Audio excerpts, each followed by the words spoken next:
এখানে আমি নিয়েছি দুধ। দুধটাকে ভালো করে ফুটিয়ে নিতে হবে। এবার নিয়ে নিচ্ছি টক দই। এখন আমি টক দইয়ের মধ্যে 4 চামচ দুধ মিশিয়ে নেব। তবে মনে রাখতে হবে দুধ যেন খুব ঠান্ডা বা খুব গরম না থাকে, তাহলে কিন্তু দইটা ভালো করে বসবে না।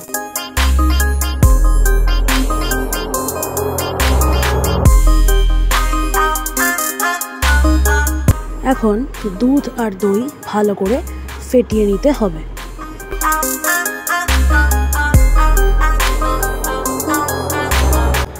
তোমরা দেখে বুঝতেই পারছো যে আমার দইটা ফেটানো হয়ে গেছে।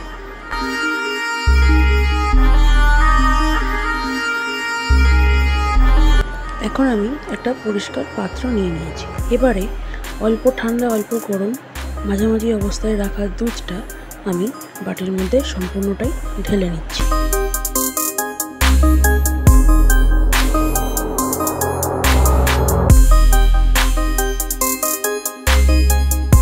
ফেটিয়ে রাখা যে টক দইটা রেখেছিলাম বাটিতে, সেটাও সম্পূর্ণটা এই দুধের মধ্যে মিশিয়ে দিলাম।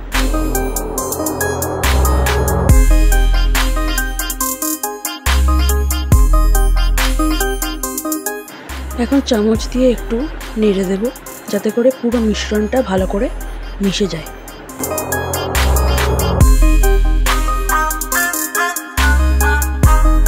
এখন পাত্রটিকে ভালো করে ঢাকনা দিয়ে ঢেকে রাখতে হবে, যাতে করে কোনো রকম হাওয়া বাতাস ভেতরে প্রবেশ করতে না পারে। এইভাবে পাত্রটি সারা রাত রেখে দেব। আর পাত্রটি এমন জায়গায় রাখতে হবে যেখানে কোনো রকম নড়াচড়া যেন না হয়। পরদিন সকালে ঢাকনা খুলে দেখি দইটা খুব সুন্দরই জমেছে সারা রাতে। তো তোমরাও দেখো, আশা করি তোমরা দেখে বুঝতেই পারছো যে দইটা খুব সুন্দর জমেছে। তোমরাও এভাবেই খুব সহজেই বাড়িতে বানিয়ে ফেলতে পারো টক দইয়ের এই রেসিপি।